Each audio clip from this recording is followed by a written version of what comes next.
Good afternoon all.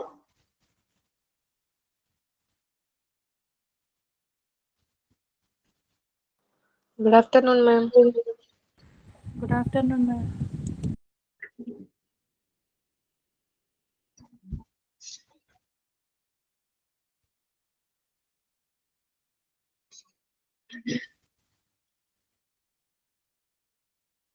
Okay, നമുക്ക് class start ചെയ്യാം.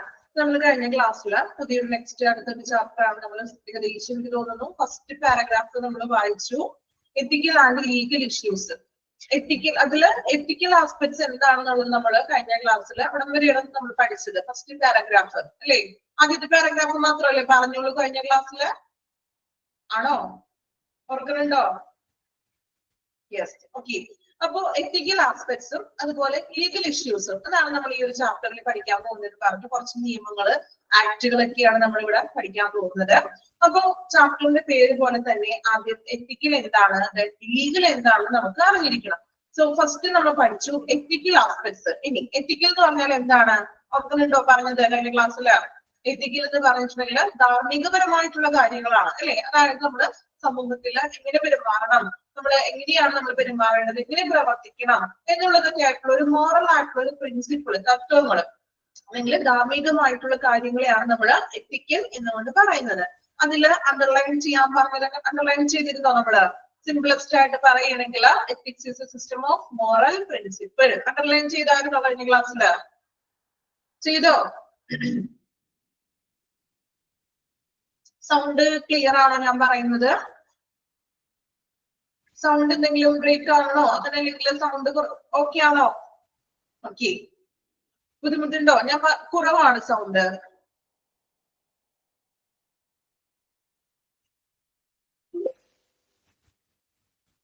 ഇപ്പൊ ഓക്കെ ആണോ? ഞാൻ പറയുന്നത് ക്ലിയർ ആണോ നിങ്ങൾക്ക്? സൗണ്ട് കേൾക്കുന്നുണ്ടോ? ഓക്കെ. എന്തെങ്കിലും ബുദ്ധിമുട്ടുണ്ടെങ്കിൽ പറയാം കേട്ടോ. സൗണ്ട് ബ്രേക്ക് ആവണോ? ഓക്കെ. അപ്പൊ നമ്മൾ എത്തിക്കൽ ആസ്പെക്ട്സ് എന്താണെന്ന് പഠിച്ചു. ഇനി നമുക്ക് നെക്സ്റ്റ് നോക്കാം ലീഗൽ ആസ്പെക്ട്സ്. ലീഗൽ കുറച്ചും കൂടി എളുപ്പമാണ്. കാരണം നിങ്ങൾക്ക് അറിയാവുന്ന കാര്യം തന്നെയാണ് ലീഗൽ. നമ്മൾ പറയും ലീഗലായിട്ട് മുന്നോട്ട് പോകണം, എന്തെങ്കിലും പ്രശ്നമൊക്കെ ഉണ്ടെങ്കിൽ അല്ലെ നമ്മൾ പറയാറില്ല ലീഗലായിട്ട് മുന്നോട്ട് പോകാന്നൊക്കെ. ഇനി എന്താണ് ലീഗൽ എന്ന് വെച്ചിട്ടുണ്ടെങ്കിൽ മീനിങ് എന്താ ലീഗലിന്റെ? മലയാളത്തിൽ എന്താ പറയാ? ലീഗൽ ആസ്പെക്ട്സ് എന്ന് പറഞ്ഞിട്ടുണ്ടെങ്കിൽ അതിന് മലയാളത്തിൽ എന്താ പറയാ? Legal aspects. ലീഗൽ എന്ന് വെച്ചാൽ എന്താ മലയാളം മീനിങ് അറിയില്ല? ലീഗൽ എന്ന് പറഞ്ഞിട്ടുണ്ടെങ്കിൽ നിയമം അല്ലെ? നിയമപരമായിട്ടുള്ള കാര്യങ്ങള്. നമുക്കറിയാം നമ്മള് ജീവിക്കുന്ന നമ്മുടെ രാജ്യത്തിൽ അല്ലെങ്കിൽ ഒരു സ്റ്റേറ്റിൽ നമ്മൾ ജീവിക്കുമ്പോൾ അവിടെ ഒത്തിരി റൂൾസ് ആൻഡ് റെഗുലേഷൻസ് ഒക്കെ ഉണ്ട്. എല്ലാത്തിനും നമുക്ക് സ്വാതന്ത്ര്യം ഉണ്ടോ? പല നിയമങ്ങളും റൂൾസ് ആൻഡ് റെഗുലേഷൻസ് നമ്മൾ പാലിച്ചിരിക്കണം. ഇപ്പൊ എക്സാമ്പിൾ പറയണമെങ്കിൽ ഇപ്പൊ ട്രാഫിക്കിന്റെ കാര്യം എടുക്കുകയാണെങ്കിൽ ഹെൽമെറ്റ് ധരിച്ചുകൊണ്ട് വേണം നമ്മൾ വാഹനം ഓടിക്കുവാൻ, അല്ലെങ്കിൽ ഹെൽമെറ്റ് നിർബന്ധമാണ്. അപ്പൊ ഈ ഹെൽമെറ്റ് ധരിച്ചില്ല എങ്കിൽ നമ്മുടെ ഇഷ്ടത്തിന് നമുക്ക് ഹെൽമെറ്റ് വേണ്ട, സ്വന്തം ഇഷ്ടത്തിന് അങ്ങനെ പോകാൻ പറ്റുമോ? ഇനി മേബി നമ്മൾ അങ്ങനെ ആ നിയമം പാലിച്ചില്ല എങ്കിൽ എന്തെങ്കിലും പ്രശ്നമുണ്ടോ? പ്രശ്നമുണ്ടോ? നമ്മൾ നിയമം പാലിച്ചില്ലെങ്കിൽ ഉണ്ട്. എന്താ പ്രശ്നം? നിയമം പാലിച്ചില്ലെങ്കിൽ ലൈസൻസ് ഉണ്ടെങ്കിൽ മാത്രമേ വാഹനം ഓടിക്കാൻ പാടുള്ളൂ. ലൈസൻസ് ഇല്ലാതെ നമ്മൾ വണ്ടി ഓടിക്കുകയാണ്, അല്ലെങ്കിൽ നമ്മൾ ഹെൽമെറ്റ് ഇല്ലാതെ നമ്മൾ വാഹനം ഓടിക്കുന്നു. സോ ഇതൊക്കെ നമ്മൾ നിയമത്തിൽ ലംഘിക്കുന്നതാണ്. നമുക്ക് വേണ്ടിയിട്ടാണ് നിയമങ്ങൾ വെച്ചിരിക്കുന്നത്. സോ നമ്മളിത് പാലിച്ചില്ല എങ്കിൽ നമുക്ക് ഫൈനോ പെനാൽറ്റിയും കാര്യങ്ങളൊക്കെ വന്നേക്കാം അല്ലേ? സോ ലീഗൽ എന്ന് പറഞ്ഞിട്ടുണ്ടെങ്കിൽ നിയമപരമായിട്ടുള്ള വശങ്ങളെയാണ് നമ്മൾ എന്ത് വിളിക്കുക? ലീഗൽ ആസ്പെക്ട്സ് എന്ന് പറഞ്ഞിട്ടുണ്ടെങ്കിൽ. അപ്പൊ ലീഗൽ ആസ്പെക്ട്സിനെ കുറിച്ച് 3 പോയിന്റ്സ് ആണ് പറഞ്ഞിരിക്കുന്നത്. ശ്രദ്ധിക്കുക കേട്ടോ. ലീഗൽ ആസ്പെക്ട്സിൽ ലോ എന്താണ്? നിയമം എന്നാണ് പറയുന്നത്. Law means set of rules to lead human action അല്ലെ? ലോ എന്ന് പറഞ്ഞിട്ടുണ്ടെങ്കിൽ സെറ്റ് ഓഫ് റൂൾസ്, ഒരു സെറ്റ് ഓഫ് റൂൾസ് ആണ്. അത് മനുഷ്യന്റെ പ്രവർത്തനങ്ങളെ നിയന്ത്രിക്കുന്ന സെറ്റ് ഓഫ് റൂൾസ് ആൻഡ് റെഗുലേഷൻസിനെയാണ് നമ്മൾ നിയമം എന്ന് പറഞ്ഞിട്ടുണ്ടെങ്കിൽ ഇല്ലേ? നമ്മൾ പറഞ്ഞു നമ്മൾ ഹെൽമെറ്റ് വെക്കുന്നു, നമ്മൾ നിയമം നമ്മൾ പാലിക്കുകയാണ്. മനുഷ്യന്റെ പ്രവർത്തനങ്ങളെ നിയന്ത്രിക്കുന്നതിന് വേണ്ടി കൊണ്ടുവന്നിരിക്കുന്ന കുറച്ച് റൂൾസിനെയാണ് നമ്മൾ എന്ത് വിളിക്കുക? ലോ, അതായത് നിയമം എന്ന് പറയുന്നത്.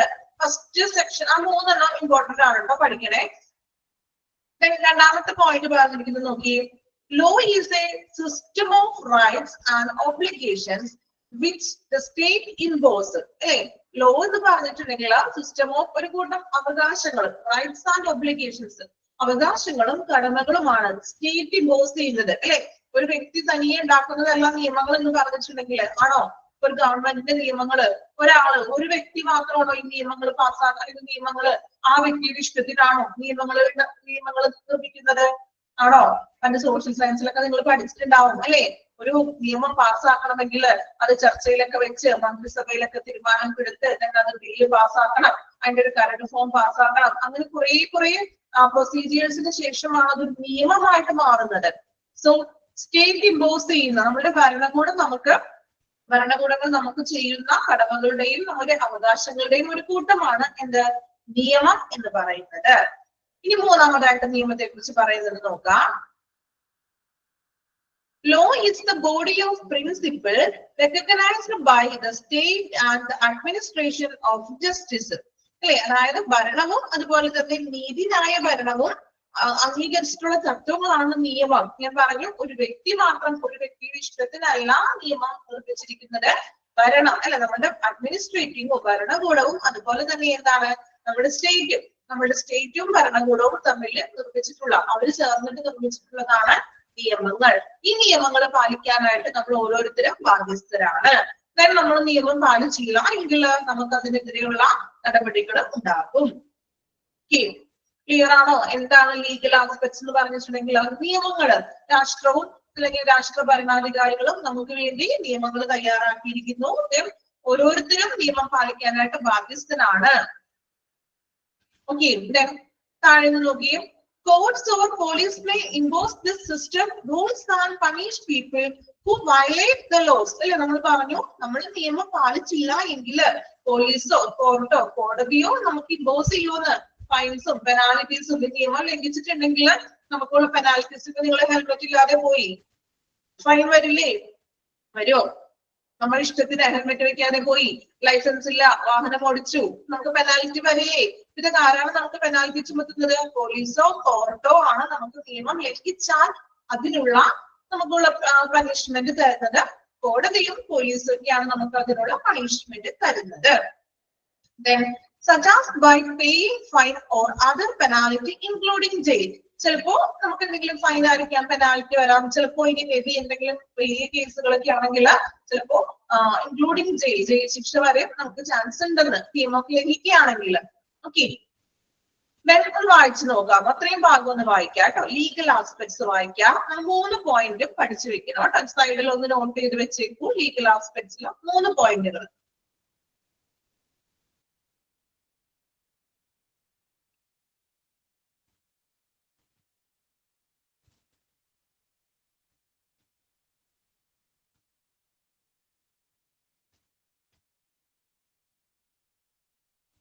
മനസ്സിലാക്കി വായിക്കാം കേട്ടോ. എന്താണ് ലോ എന്നുള്ളതാണ് 3 രീതിയിൽ പറഞ്ഞിരിക്കുകയാണ് കേട്ടോ. 3 പോയിന്റുകളിലൂടെ.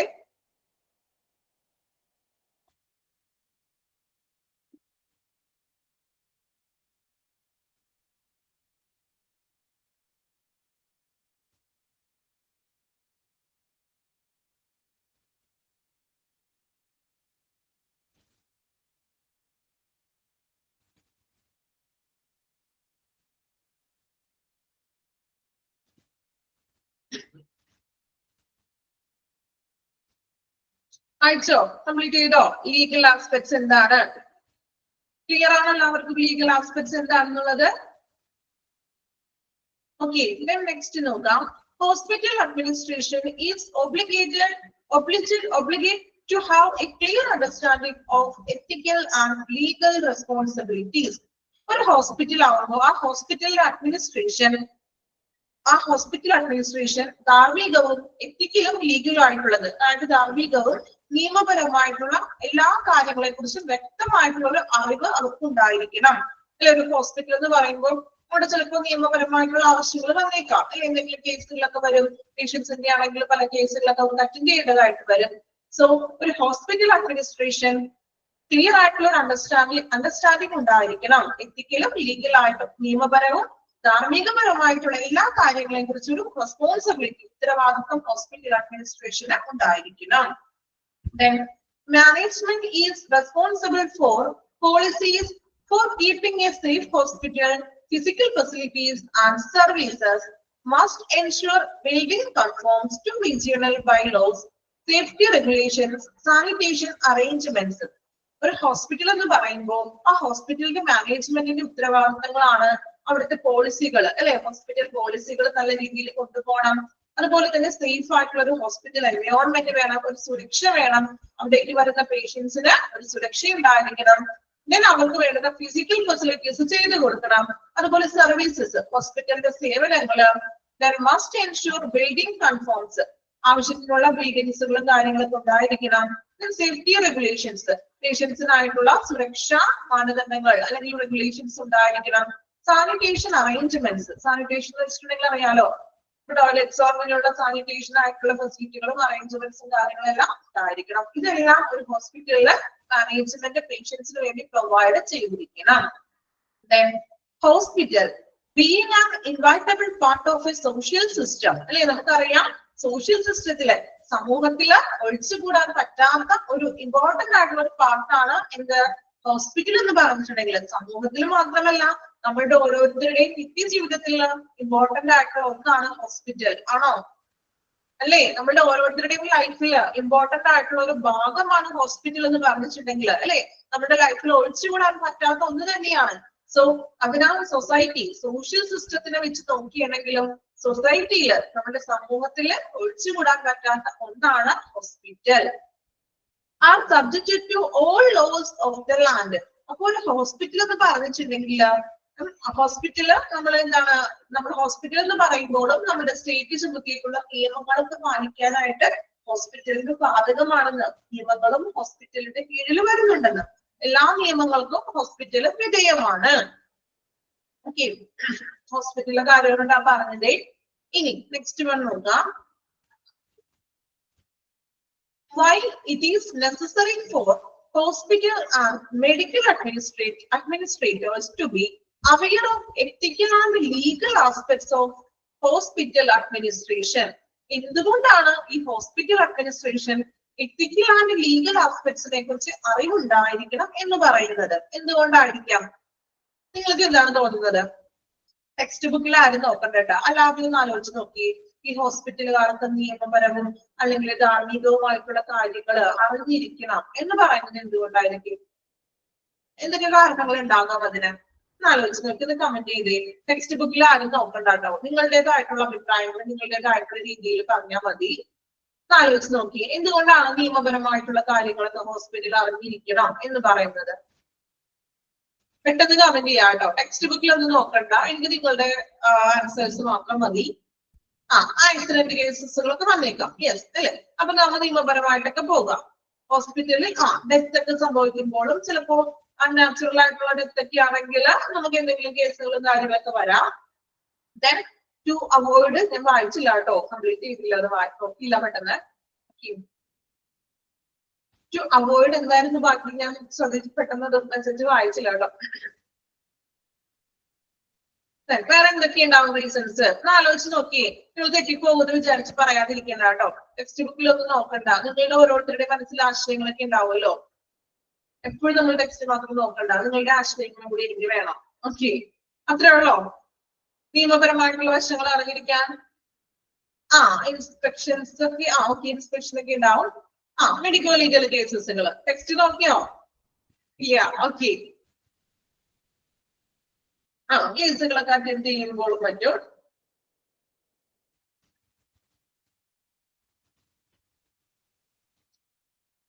അത്രേ ഉള്ളൂ. ഇനി ആർക്കും ഇല്ല വേറെ വെറൈറ്റി ആയിട്ടുള്ള പോയിന്റ്സ് ഒന്നും ഇല്ല. അത്രേ ഉള്ളൂ. ഓക്കെ, ഇതൊക്കെ നമുക്ക് നോക്കാം കേട്ടോ. അപ്പൊ അതിനുള്ള റീസൺസ് ആണ് പറഞ്ഞിരിക്കുന്നത്. 6 കാര്യങ്ങളാണ് ഇവിടെ പറഞ്ഞിരിക്കുന്നത്. നിങ്ങൾ പറഞ്ഞ പോയിന്റ്സിലൊക്കെ ഉണ്ട് കേട്ടോ. ഇതില് അതിനെല്ലാം കൂടി ഒന്ന് സമ്മറൈസ് ചെയ്തിട്ട് ഒരു 6 പോയിന്റ് ആക്കിയിട്ട് പറഞ്ഞിരിക്കുകയാണേ. പ്രൊട്ടക്ഷന് വേണ്ടി പറയാം അല്ലെ. നോക്കാം, നമുക്ക് ടെക്സ്റ്റ് ബുക്കിൽ തന്നിരിക്കുന്ന പോയിന്റ്സ് നോക്കാം കേട്ടോ. അതിൽ ഫസ്റ്റ് റീസൺ പറയുന്നത്, ഡൗട്ട് ആണോ? ചോദിച്ചോളൂ. പോയിന്റ് പറയാനാണോ? പറഞ്ഞോളൂ.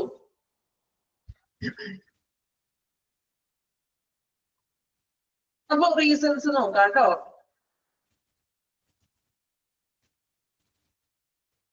പാരഗ്രാഫ് എന്തായിരുന്നു? ടെക്സ്റ്റ് ബുക്കിലാണോ? ഓക്കെ. അതിന് മുന്നായിട്ട് 2 ലൈൻ ഉണ്ടായിരുന്നല്ലേ? ഓക്കെ ശ്രദ്ധിച്ചില്ല കേട്ടോ, നോക്കാം കേട്ടോ. ഹോസ്പിറ്റൽ അഡ്മിനിസ്ട്രേഷനിലെ 2 ലൈനും കൂടി പറയാനുണ്ടായിരുന്നു, വിട്ടുപോയി. പെട്ടെന്ന് ഞാൻ ഇതിനകത്ത് സ്റ്റാർട്ടിങ്. ഓക്കെ, നോക്കാം. Hospital should be safe from explosive inflammatory gases, chemicals, machinery, steam damages from slippery floors, etc. അതായത് ഹോസ്പിറ്റല് പേഷ്യൻസിന് ആരും സുരക്ഷ കൊടുക്കേണ്ട കുറച്ച് കാര്യങ്ങളാണ് പറയുന്നത്. എക്സ്പ്ലോസീവ് ഇൻഫ്ലമേറ്ററി ഗ്യാസസ്, അതായത് എക്സ്പ്ലോസീവ് ആയിട്ടുള്ളത്, അതായത് പൊട്ടിത്തെറിക്കാനും അപകട സാധ്യതയുള്ള വസ്തുക്കളിൽ നിന്നും, അതുപോലെ ഇൻഫ്ലമേറ്ററി ഗ്യാസസ്, ഇതുപോലെ കത്താനായിട്ട് സാധ്യതയുള്ള ഗ്യാസസുകൾ. മെഡിക്കൽ ഗ്യാസ് പഠിച്ചോ നിങ്ങള്? പഠിച്ചോ? എടുത്തോ? മെഡിക്കൽ ഗ്യാസ് എന്ന് പറഞ്ഞ ചാപ്റ്റർ എടുത്തായിരുന്നോ? എടുത്തിട്ടില്ല. ഓക്കെ, മെഡിക്കൽ ഗ്യാസ് എന്ന് പറഞ്ഞൊരു ചാപ്റ്റർ ഉണ്ട്, അതിൽ നമ്മൾ പഠിക്കും ഹോസ്പിറ്റലിൽ ഉപയോഗിക്കുന്ന മെഡിക്കൽ ഗ്യാസുകൾ. അപ്പൊ അതൊക്കെ കുറച്ച് ഡേഞ്ചറസ് ആയിട്ടുള്ള വസ്തുക്കളാണ് ഈ മെഡിക്കൽ ഗ്യാസ് എന്ന് പറഞ്ഞിട്ടുണ്ടെങ്കിൽ. ഇൻഫ്ലമേറ്ററി ആണ്, കത്താനൊക്കെ ചാൻസ് ഉണ്ട് അത്. സോ അങ്ങനെയുള്ള എക്സ്പ്ലോസീവ് ആയിട്ടുള്ള സ്ഫോടക വസ്തുക്കള്, അതുപോലെ ഇതുപോലെ കത്താനായിട്ട് ചാൻസ് ഉള്ള ഗ്യാസസുകൾ, ഹോസ്പിറ്റലിൽ ഉപയോഗിക്കുന്ന മെഡിക്കൽ ഗ്യാസസുകള്, അതുപോലെ കെമിക്കൽസ്, മെഷീനറി, വലിയ വലിയ എക്യുപ്മെന്റ്സുകളൊക്കെ ഉണ്ടല്ലോ, അതിൽ നിന്നെല്ലാം സേഫ് ആക്കണം.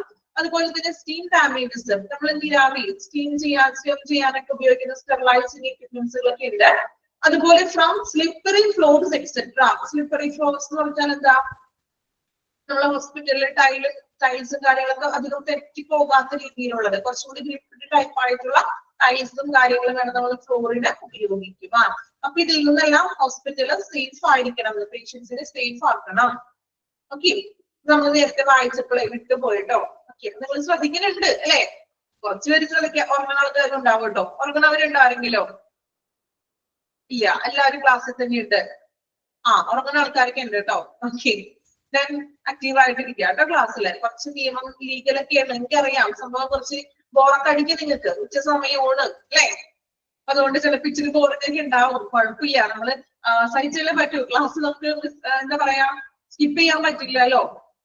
മാക്സിമം ഞാൻ ബോറടിക്കാത്ത രീതിയിൽ ഒരുപാട് വലിച്ചു നീട്ടി ഭയങ്കരമായിട്ട് തിയററ്റിക്കൽ ആയിട്ടൊന്നും ഞാൻ പറയാനില്ല. മാക്സിമം നമ്മൾ എക്സാമ്പിൾ വെച്ചിട്ടൊക്കെയാണ് പോകുന്നത്. ഓക്കെ, അതായത് നമുക്ക് ക്ലാസ്സിലോട്ട് വരാം. നമ്മൾ പറഞ്ഞു നിർത്തിയത് എന്തുകൊണ്ടാണ് hospital administration ethical and legal പരമായിട്ടുള്ള കാര്യങ്ങളെ കുറിച്ച് അറിവുണ്ടായിരിക്കണം എന്ന് പറയുന്നത്. അപ്പൊ നിങ്ങൾ കുറച്ച് എക്സാമ്പിൾ ഒക്കെ പറഞ്ഞു എന്തുകൊണ്ടാണെന്ന്. ഇനി നമുക്ക് നമ്മുടെ ടെക്സ്റ്റ് ബുക്കിലെ റീസൺസ് ആണ് നോക്കുന്നത്.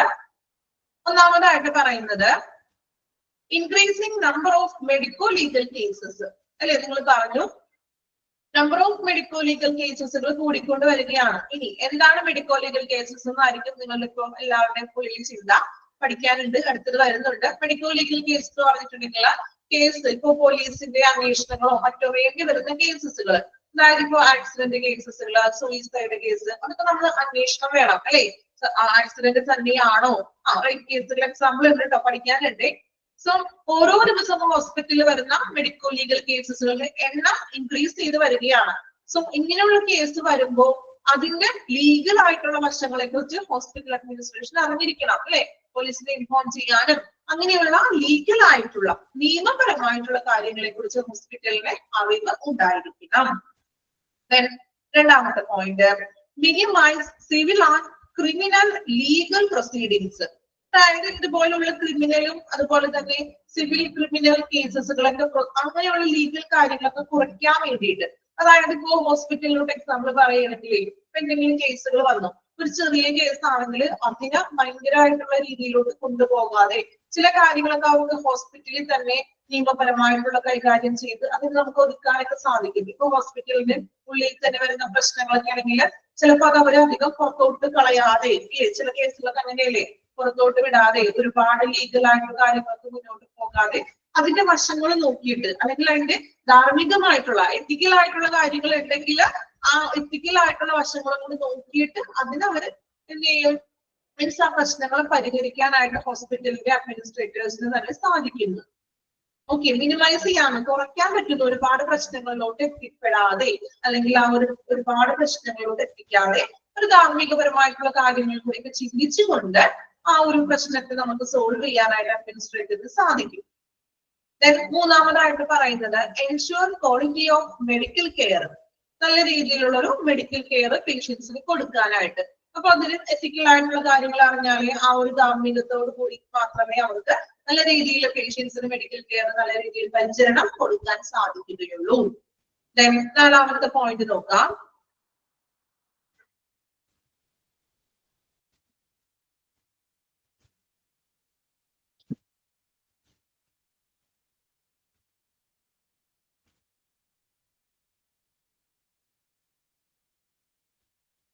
In India, lawyers are very little trained as yet an exposure in the complex issues associated with medical cases.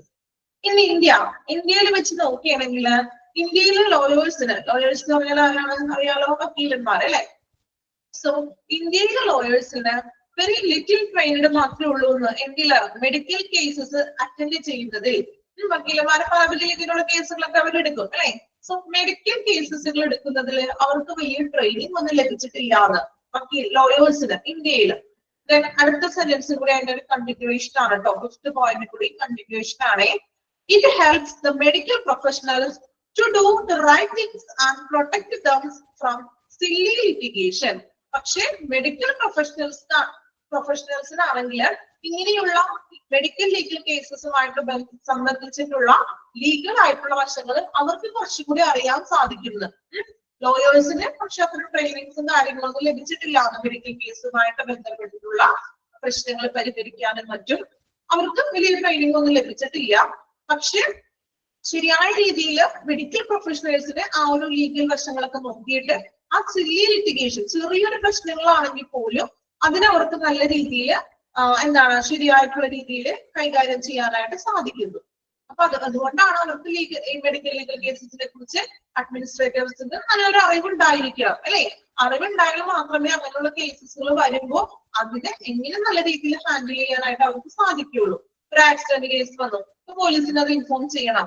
അപ്പൊ അവർക്കറിയാം എങ്ങനെയാണ് ഇൻഫോം ചെയ്യണോ വേണ്ടയോ, എങ്ങനെയുള്ള കേസുകളാണ് എന്നൊക്കെ അത് മനസ്സിലാക്കിയിട്ടാണ് മെഡിക്കൽ പ്രൊഫഷണൽസ് എന്ത് ചെയ്യുന്നത്, ലീഗൽ ആയിട്ടുള്ള വശങ്ങൾ തിരയുന്നത്.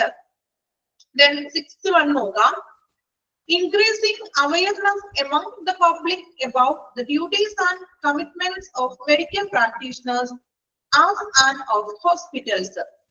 Increasing awareness അല്ലെ, അതായത് ഹോസ്പിറ്റലുകളുടെ duties public about the duties and commitments of medical practitioners. അതായത് നമ്മുടെ ഹോസ്പിറ്റലുകളുടെയും മെഡിക്കൽ പ്രാക്ടീഷണർമാരുടെയും അതുപോലെ തന്നെ ഹോസ്പിറ്റലുകളുടെയും കടമകൾ എന്തൊക്കെയാണ്, അവരുടെ ഡ്യൂട്ടീസ് എന്നതിനെ കുറിച്ചിട്ട് നമ്മുടെ പൊതുജനങ്ങൾക്കിടയിൽ ഒരു അവബോധം കൂടി വളർത്തിയെടുക്കുകയാണെന്ന്. അതായത് ഞങ്ങൾക്ക് മെഡിക്കൽ പ്രാക്ടീഷണേഴ്സിന് ലീഗൽ ആയിട്ടും എത്തിക്കൽ ആയിട്ടുള്ള നിയമങ്ങളെ കുറിച്ച് അറിയാം, അല്ലെങ്കിൽ അവരുടെ കടമകൾ ഇതൊക്കെയാണ് എന്ന് നമ്മൾ പൊതുജനങ്ങളെയും കൂടി ബോധ്യപ്പെടുത്തുന്നു. അവർക്കും കൂടി ഒരു അവയർനെസ് കൊടുക്കണം.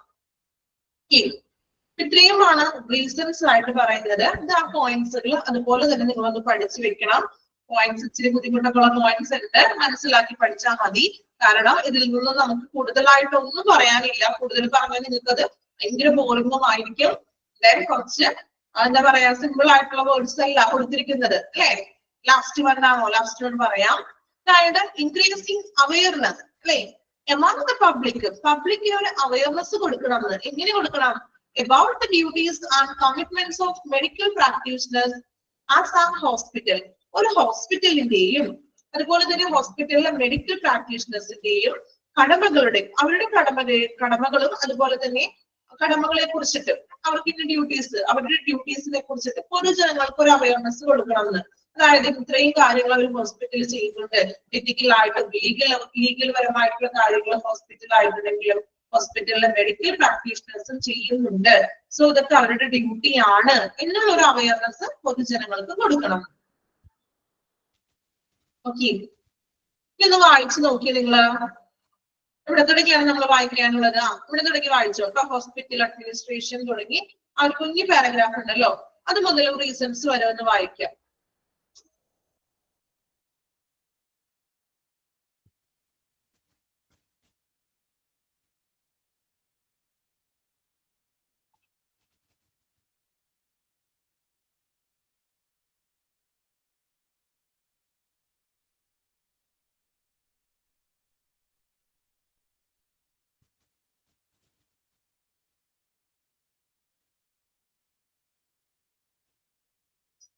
നന്നായിട്ട് വായിക്കണോണ്ട്, കാരണം ഒരു പ്രാവശ്യം വായിച്ചാൽ ചിലപ്പോൾ അത് പെട്ടെന്ന് ക്യാച്ച് ചെയ്യാൻ ബുദ്ധിമുട്ടുണ്ട്. കാരണം കുറച്ച് വളച്ചൊടിച്ചിട്ടുള്ള സെന്റൻസുകളും വേർഡ്സുകളൊക്കെയാണ്. സ്റ്റാർട്ടിങ് മാത്രമേ ഉള്ളൂ കേട്ടോ. ഇനി നിങ്ങൾക്ക് പഠിക്കാനുള്ളത് ലോസ്, കുറച്ച് നിയമങ്ങളൊക്കെയാണ്. അത് വലിയ ബുദ്ധിമുട്ടൊന്നുമില്ല. ഇയറുകൾ കുറച്ച് പഠിക്കാനുണ്ടെന്ന് മാത്രം.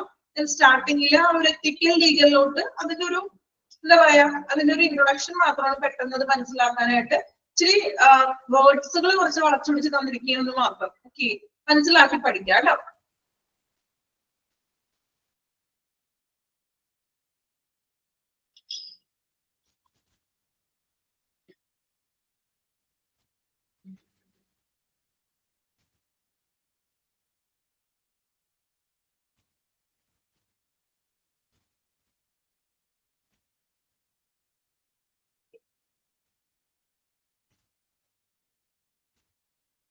സില്ലി ലിറ്റിഗേഷൻ എന്ന് വെച്ചിട്ടുണ്ടെങ്കിൽ ചെറിയ കാര്യങ്ങളൊക്കെ ഉണ്ടല്ലോ, നിസ്സാരമായിട്ടുള്ള കാര്യങ്ങളൊക്കെ നമ്മള് അവർക്ക് ആ ഒരു നിയമത്തിന്റെ ലീഗലായിട്ട് പരമായിട്ട് പെട്ടെന്ന് തന്നെ അത് കൈകാര്യം ചെയ്യാൻ പറ്റുന്നത്.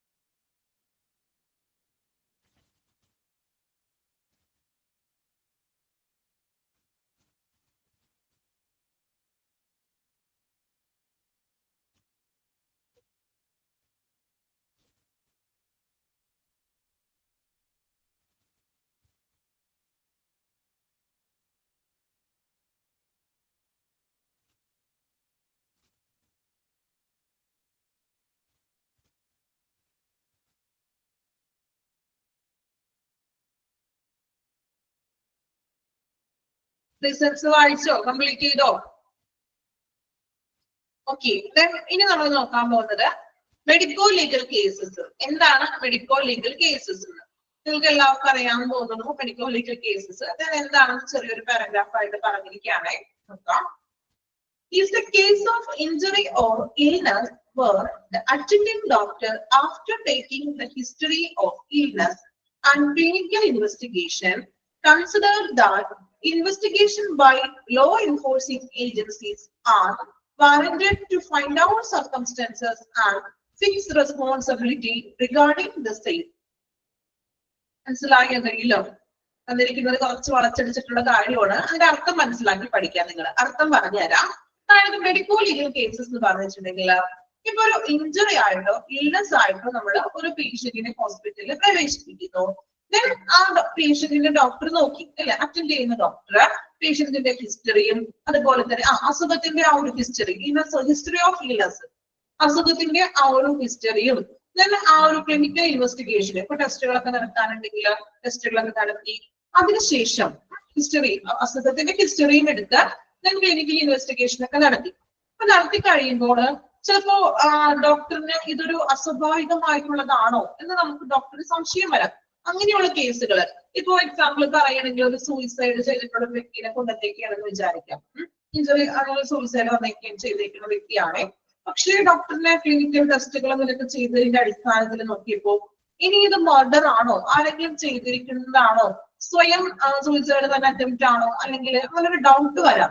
സോ അത്തരത്തിലുള്ള ഒരു സാഹചര്യത്തില് മേ ബി അത് അൺനാച്ചുറൽ ആണ് എന്ന് ഡോക്ടറിന് തോന്നുന്ന ഒരു സാഹചര്യത്തിൽ, അത്തരം സന്ദർഭങ്ങളിൽ considered that investigations by law enforcing agencies are warranted to find out.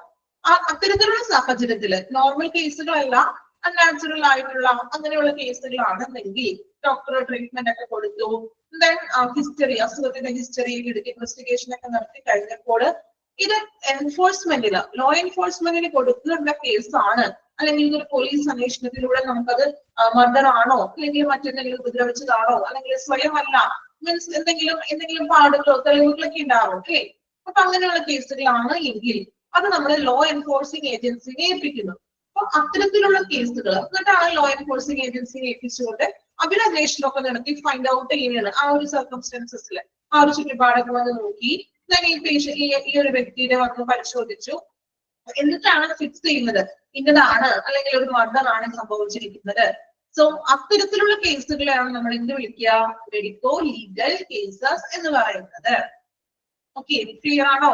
ഒരു ഇഞ്ചുറി ആയിട്ട് വരുമ്പോൾ ഡോക്ടറിന് അസ്വാഭാവികമാണെന്ന് തോന്നുന്ന കേസുകള് ലോ എൻഫോഴ്സിംഗ് ഏജൻസിനെ ഏൽപ്പിക്കുന്നു. അതായത് പോലീസോ CBI അല്ലെങ്കിൽ ക്രൈം ബ്രാഞ്ച് അല്ലെ, അങ്ങനെയുള്ള അവിടെ ഏൽപ്പിച്ചിട്ട് അവരാണ് അതിന്റെ ഫിക്സ് ചെയ്യുന്നത് എന്താണ് സംഭവിച്ചത് എന്നുള്ളത്. കണ്ടെത്തുന്നത് ആരാണ്? ഈ ലോ എൻഫോഴ്സിംഗ് ഏജൻസിയാണ്. അപ്പൊ സംശയാസ്പദമായിട്ടുള്ള കേസുകൾ വരുമ്പോൾ നമ്മള് ലോ എൻഫോഴ്സിംഗ് ഏജൻസിയെ ഏൽപ്പിക്കുന്ന തരത്തിലുള്ള കേസുകളാണ് മെഡിക്കോ ലീഗൽ കേസസ് എന്ന് പറയുന്നത്. ക്ലിയർ ആണോ എല്ലാവർക്കും മെഡിക്കോ ലീഗൽ കേസസ് എന്താണെന്ന്? ഓക്കെ ആണോ?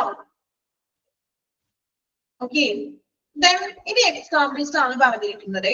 Examples of medico legal cases. ഇപ്പൊ നമ്മൾ ടെക്സ്റ്റ് ബുക്കിൽ കുറെ എക്സാമ്പിൾ കൊടുത്തിട്ടുണ്ട്. നിങ്ങളുടെ പരീക്ഷയ്ക്ക്, നിങ്ങളുടെ എക്സാമിന് എപ്പോഴും ചോദിച്ചിട്ടുള്ള ഒരു ക്വസ്റ്റ്യൻ ആണ്.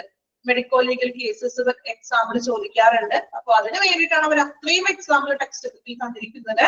മാക്സിമം പഠിക്കാൻ പറ്റുന്നത്രയും പഠിക്കാം. അത് പഠിക്കേണ്ട ആവശ്യമൊന്നുമില്ല. നിങ്ങൾക്ക് അറിയാം പോലീസിന്റെ കേസ് വരുന്നത് അല്ലെങ്കിൽ ലോ എൻഫോഴ്സിംഗ് ഏജൻസി വരുന്ന തരത്തിലുള്ള ഹോസ്പിറ്റൽ കേസുകളാണ് മെഡിക്കോ ലീഗൽ കേസസുകൾ. ഇനി നമുക്ക് എക്സാമ്പിൾ ഒന്ന് നോക്കാം കേട്ടോ.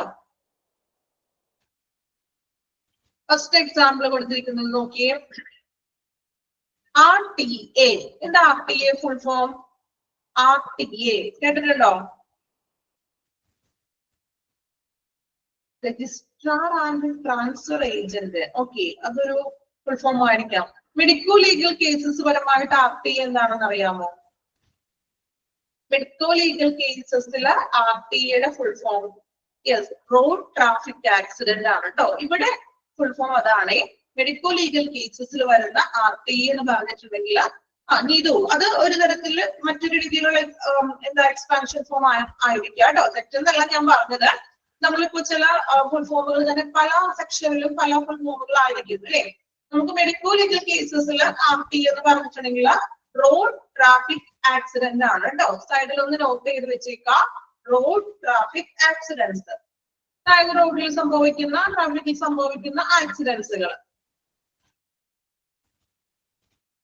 എഴുതി വെച്ചോ. Road traffic accidents. Okay, rail accidents, റെയിലിൽ നടക്കുന്ന ആക്സിഡൻസ്, റെയിൽവേയിലുള്ള ആക്സിഡൻസുകൾ. ഫാക്ടറി ആക്സിഡൻസ്, ഫാക്ടറിയിൽ വർക്ക് ചെയ്യുമ്പോൾ അവിടെ വെച്ചുണ്ടാകുന്ന ആക്സിഡൻസുകൾ. ആൻഡ് അതർ സ്ട്രേഞ്ച് ആക്സിഡൻസ്, അപരിചിതമായിട്ടുള്ള അപകടങ്ങള്. രണ്ടാമതായിട്ട് പറയുന്നത് suspected homicide and suicides. Suspected സംശയാസ്പദമായിട്ടുള്ള സൂയിസൈഡുകളും ഹോമിസൈഡ്. ഹോമിസൈഡ് എന്ന് വെച്ചിട്ടുണ്ടെങ്കിൽ എന്താണ്? കൊലപാതകം, കൊലപാതകം, മർഡർ കേസുകൾ, കൊലപാതകം. അതുപോലെ തന്നെ സൂയിസൈഡ്സ്, ആത്മഹത്യാശ്രമം. Suspected evident poisoning, alcohol intoxication, poisoning കേസുകൾ. അതുപോലെ തന്നെ ആൽക്കഹോൾ ഇൻടോക്സിയേഷൻ വെച്ചിട്ടുണ്ടെങ്കിൽ എന്താണ്? ലഹരിക്ക് ഹോമിസൈഡ് വെച്ചിട്ടുണ്ടെങ്കിൽ കൊലപാതകം, മർഡർ ഒക്കെ സംഭവിക്കും. മർഡർ, കൊലപാതകം കേട്ടോ. മലയാളത്തിൽ കൊലപാതകം എന്ന് പറയും. ഓക്കെ, എവിഡന്റ് പോയിസണിങ്, പോയിസണിങ് ആയിട്ടുള്ള കേസസുകള്. അതുപോലെ ആൽക്കഹോൾ ഇൻടോക്സിയേഷൻ, മദ്യപിച്ചിട്ട് എന്താ പറയാ ആൽക്കഹോളിൽ സംഭവിക്കുന്ന ഇഞ്ചുറീസും കാര്യങ്ങളും. Burn injuries, burn injuries due to any cases. Text ബുക്കിൽ ഡ്യൂ ടു തന്നെയാണോ? ആണോ? ടെക്സ്റ്റ് ബുക്കിലെ ഒന്ന് ഇല്ല, എങ്ങനെയാ കിടക്കുന്നത്? Owing to. ഓയിങ് വെച്ചിട്ടുണ്ടെങ്കിലും ഡ്യൂ ടു എന്നുള്ള ഒരു മീനിങ് തന്നെയാണ് കേട്ടോ. ഓയിങ് കുഴപ്പമില്ല, ഡ്യൂ ടു എന്ന് നമ്മൾ പറയും കേട്ടോ. ഓക്കെ, ഓയിങ് വെച്ചിട്ടുണ്ടെങ്കിൽ മീനിങ് സെയിം തന്നെയാണ്. Burn injuries owing to cause electrocution, അതായത് നമ്മള് ഇപ്പോ എന്താ പറയാ ഇലക്ട്രോഷൻ, നമ്മൾ ഇലക്ട്രിക് ആയിട്ട് ഇപ്പൊ ഷോക്ക് അടിക്കുക അങ്ങനെയുള്ള കേസസിലൊക്കെ ഉണ്ടല്ലോ. അങ്ങനെ വരുന്ന ഇഞ്ചുറീസ്, കത്തി മീൻസ് എന്താ പറയാ കറന്റിൽ നിന്നുള്ളത്, കത്തി തീപിടുത്തമൊക്കെ വരുമല്ലോ. ഇലക്ട്രിക്കലായിട്ട് വരുന്ന തീപിടുത്തങ്ങളും അങ്ങനെയുള്ള കേസസുകൾ. Fire. Okay, physical assault cases. Physical assault cases എന്താ? ഫിസിക്കൽ അസൾട്ട് എന്ന് പറഞ്ഞിട്ടുണ്ടെങ്കിൽ, physical assault cases physical assault, ശാരീരികമായിട്ടുള്ള ആക്രമണങ്ങൾ അല്ലെ. ഇപ്പൊ അതായത് എക്സാമ്പിൾ പറയുകയാണെങ്കിൽ ഇപ്പോ ശാരീരികമായിട്ടുള്ള അടിയാണോ ഉദ്ദേശിച്ചത്, അടിയടി പ്രശ്നമാണോ ഉദ്ദേശിച്ചത്? അങ്ങനെ ആയിക്കൊള്ളട്ടെ അല്ലെ. അടിച്ചിട്ടോ, ഓക്കെ, ഈ പ്രശ്നമാണോ നിങ്ങൾ ഉദ്ദേശിച്ചത്? ചിലപ്പോ തല്ലും കൂടെ അങ്ങനെ പരിക്കേൽപ്പിക്കുക അങ്ങനെയുള്ളത് അല്ലെ. വിഭജിക്കുക, അത് വേറൊരു ലെവലാണല്ലോ ആ കേസ് പറയണമെങ്കിൽ. മനസ്സിൽ തന്നെയാണ് എങ്കിലും അത് ശാരീരികമായിട്ടുള്ള ആക്രമണങ്ങൾ നേരിട്ടിട്ടുണ്ട്. Okay okay. നല്ല എക്സാമ്പിൾ ഒക്കെ ഉണ്ട് നമുക്ക് ചുറ്റും അല്ലെ. നമുക്ക് നമ്മുടെ ചുറ്റിനും ഓരോ എക്സാമ്പിൾസും ഓരോ മെഡിക്കൽ കേസസിനും എക്സാമ്പിൾസ് ഉണ്ട്. അപ്പൊ ശാരീരികമായിട്ടുള്ള ആക്രമണങ്ങൾ. Animal attack, snake bite. Animal attacks അല്ലെ, മൃഗങ്ങളുടെ ആക്രമണം. സ്നേക്ക് ബൈറ്റ്, പാമ്പ് കടിയേൽക്കുന്നത്. പിന്നെ എന്താണ്, മാസ് ഫുഡ് പോയിസണിങ്, കൂട്ടമായിട്ടുള്ള ഭക്ഷ്യവിഷബാധ. ഇപ്പൊ എന്തെങ്കിലും പ്രോഗ്രാംസിനോ അങ്ങനെ ഒരു കൂട്ടം ആളുകൾക്ക് ഒരുമിച്ച് ഭക്ഷ്യവിഷബാധയൊക്കെ ഏൽക്കുന്നത്. Case of sexual attack, sexual ആയിട്ടുള്ള അറ്റാക്ക്, ആക്രമണങ്ങള്. Suspected or obvious criminal abortion, suspected or obvious criminal abortion, abortion ചെയ്യുന്നത്. ഇപ്പൊ നമുക്കത് നിയമപരമായിട്ടും അതിനുള്ള ആക്ടുകളൊക്കെ ഉണ്ട്. അബോർഷൻ ചെയ്യാൻ പാടില്ല എന്നുള്ളതാണ്. സോ അതും ഒരു മെഡിക്കൽ ലീഗൽ കേസസ് ആണ്. നിർബന്ധിച്ചിട്ടുള്ള അബോർഷൻ ആണോ അങ്ങനെയുള്ള കാര്യങ്ങളൊക്കെ.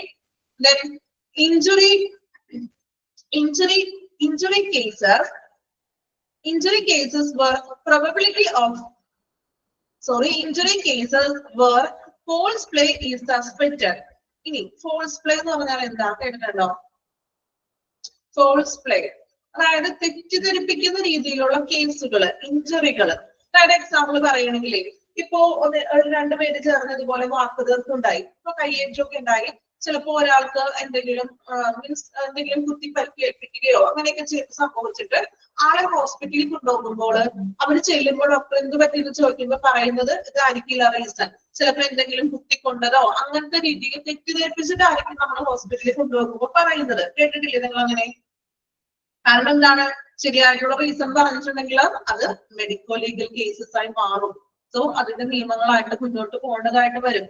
സോ തെറ്റിദ്ധരിപ്പിക്കും. ചിലപ്പോ എന്തെങ്കിലും ഇതുപോലെ വാക്കുകൾക്കൊക്കെ ഒന്ന് കത്തിക്ക് കുത്തിയ കേസുകളൊക്കെ ആയിരിക്കാം. പക്ഷെ ഈ ആളെ ഹോസ്പിറ്റലിൽ കൊണ്ടുപോകുമ്പോ അങ്ങനെ വഴക്ക് എന്താ പറയാ വാക്കുകൾക്കുണ്ടായെന്നൊന്നും പറയില്ല. ചിലപ്പോ എവിടെയെങ്കിലും വീടും പിന്നെ എന്തെങ്കിലും കുത്തി കയറി എന്നുള്ള രീതിയിലൊക്കെ ആയിരിക്കും നമ്മൾ തെറ്റിദ്ധരിപ്പിച്ചിട്ട് മറ്റൊരു രീതിയിൽ പറയുന്നത്. അത്തരത്തിലുള്ള കേസുകൾ. Injury cases where probability of death in near future. അതുപോലെ തന്നെ വളരെ ക്രിട്ടിക്കൽ ആയിട്ടുള്ള ഇഞ്ചുറികൾ സംഭവിച്ചിട്ടുള്ളത്. ഫ്യൂച്ചറിൽ മരണം സംഭവിക്കാം, പെട്ടെന്ന് തന്നെ മരണം സംഭവിക്കാം. അത്രയും പരിക്ക് പറ്റിയിട്ടുള്ള കേസുകള്. Unconscious cases where reason of it is unclear. പിന്നെ അൺകോൺഷ്യസ് ആയിട്ടുള്ള കേസുകൾ, അതായത് എന്താണ് റീസൺ എന്നോ.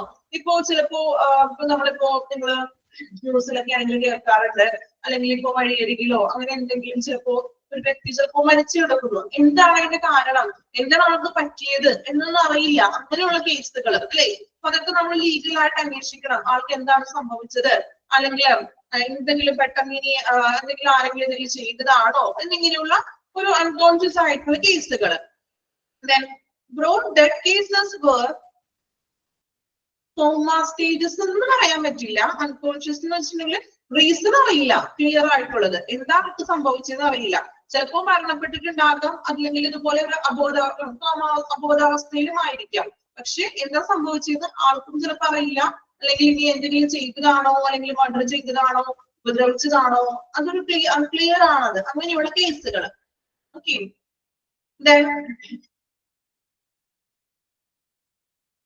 Broad dead cases where criminal offense is suspected. അതായത് ക്രിമിനൽ കുറ്റം എന്നുള്ളത് മാരകമായിട്ടുള്ള ക്രിമിനൽ കുറ്റം എന്നുള്ള രീതിയിലുള്ള മരണ കേസുകൾ. അതായത് നമുക്കിപ്പോ ഒരു വ്യക്തി ഇതുപോലെ മരണപ്പെട്ട് കിടക്കുന്നു. ചിലപ്പോ അത് ഇതുപോലെ എന്താണ് ആരെങ്കിലും കൊലപാതകം ചെയ്തതായിരിക്കാം. എന്നിങ്ങനെയുള്ള ക്രിമിനൽ ആയിട്ടുള്ള കേസുകൾ. Last one, cases referred from court, അല്ലെ, കോടതിയിലേക്ക് റെഫർ ചെയ്തിട്ടുള്ള കേസുകൾ. ഇത്രയുമാണ് എക്സാമ്പിൾ ആണ് നമ്മൾ പറഞ്ഞത്. മെഡിക്കോ ലീഗൽ കേസസിന്റെ എക്സാമ്പിൾസ് ആണ്. ഇതൊന്ന് പഠിച്ചു വെക്കണം. ഇത് ബൈ ഹാർട്ട് ഒന്നും ചെയ്യേണ്ട ആവശ്യമില്ല. കാരണം നിങ്ങൾക്ക് കുറേയൊക്കെ അറിയാം. മെഡിക്കോ ലീഗൽ കേസസ് എന്ന് പറഞ്ഞിട്ടുണ്ടെങ്കിൽ നിയമപരമായിട്ടുള്ള കേസസുകളാണ്. കോടതിയോ പോലീസോ മുഖേന നമ്മൾ ചെയ്യേണ്ടതായിട്ട് നിയമപരമായിട്ടുള്ള വശങ്ങളുള്ള കേസുകളാണ് മെഡിക്കോ ലീഗൽ കേസസ് എന്ന് പറയുന്നത്. ഓക്കെ, ക്ലിയർ ആണോ? മെഡിക്കോ ലീഗൽ കേസസ് എന്താണ്? അതിന്റെ കുറച്ച് എക്സാമ്പിൾസ് നോക്കി നമ്മള്. ഓക്കെ ആണോ എല്ലാവരും? ഇനി ഒന്ന് വായിച്ചു നോക്കി. മെഡിക്കോ ലീഗൽ കേസസും വായിക്കണം, എക്സാമ്പിളും വായിക്കുക കേട്ടോ.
MLC-യുടെ പാരഗ്രാഫിലാണോ ചോദിച്ചത്?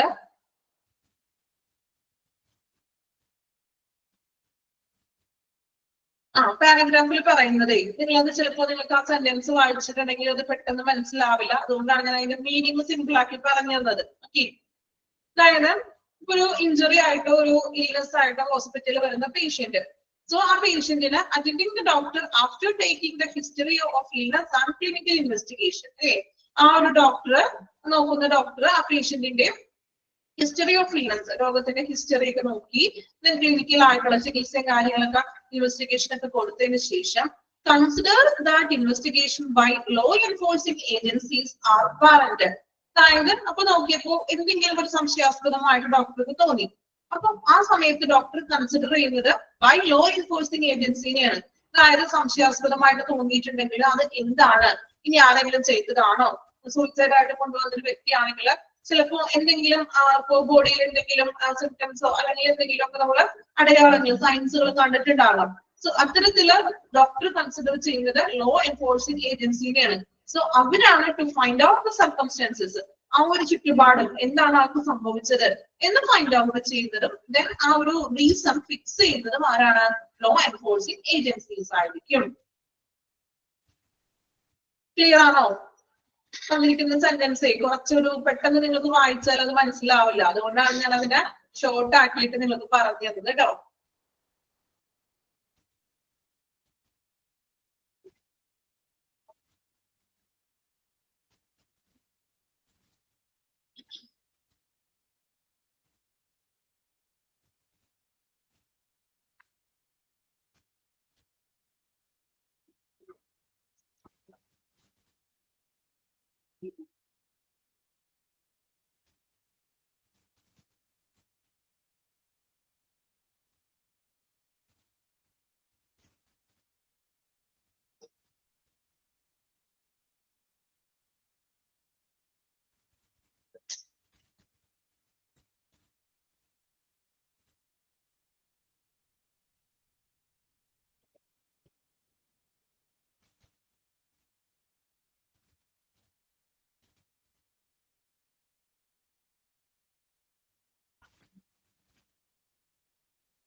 കംപ്ലീറ്റ് ചെയ്തില്ലേ?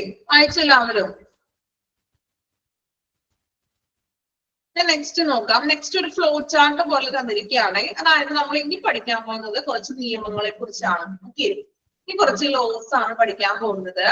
ലോസ് നിങ്ങൾ പഠിച്ചിട്ടുണ്ട് ആരെങ്കിലും? പൊളിറ്റിക്സോ അങ്ങനെ എന്തെങ്കിലും പഠിച്ചവരാരെങ്കിലും ഉണ്ടോ ഈ കൂട്ടത്തില്? പൊളിറ്റിക്കൽ സയൻസ് അങ്ങനെ എന്തെങ്കിലും എടുത്തിട്ടുള്ളവരുണ്ടോ? ഇല്ല, ആരുമില്ല. ലോസ് ഒന്നും പഠിച്ചിട്ടില്ല ആരും. ഓക്കെ, ഇല്ല. ഓക്കെ, എല്ലാവരും സയൻസുകാരായിരുന്നോ? കൊമേഴ്സ് ആയിരുന്നു എല്ലാവരും? ഓക്കെ, നോക്കാം. അപ്പൊ ഒരു ഫ്ലോ ചാർട്ട് തന്നിരിക്കുകയാണ്. ഫ്ലോ ചാർട്ടിൽ വേറൊന്നുമില്ല. നമ്മൾ ഇനി പഠിക്കാൻ പോകുന്ന നിയമങ്ങളുടെ ആ പേരുകളാണ് പറഞ്ഞിരിക്കുന്നത് കേട്ടോ. ജസ്റ്റ് ഒന്ന് വായിക്കാം, അതിൽ ഇമ്പോർട്ടൻസ് ഒന്നും ഇല്ല കേട്ടോ. നോക്കി, ലോ ഓഫ് നിയമങ്ങൾ, കൺസ്യൂമർ പ്രൊട്ടക്ഷൻ ആക്ട്, അത് തന്നെ വീണ്ടും റിപ്പീറ്റ് ചെയ്തിട്ടുണ്ട്.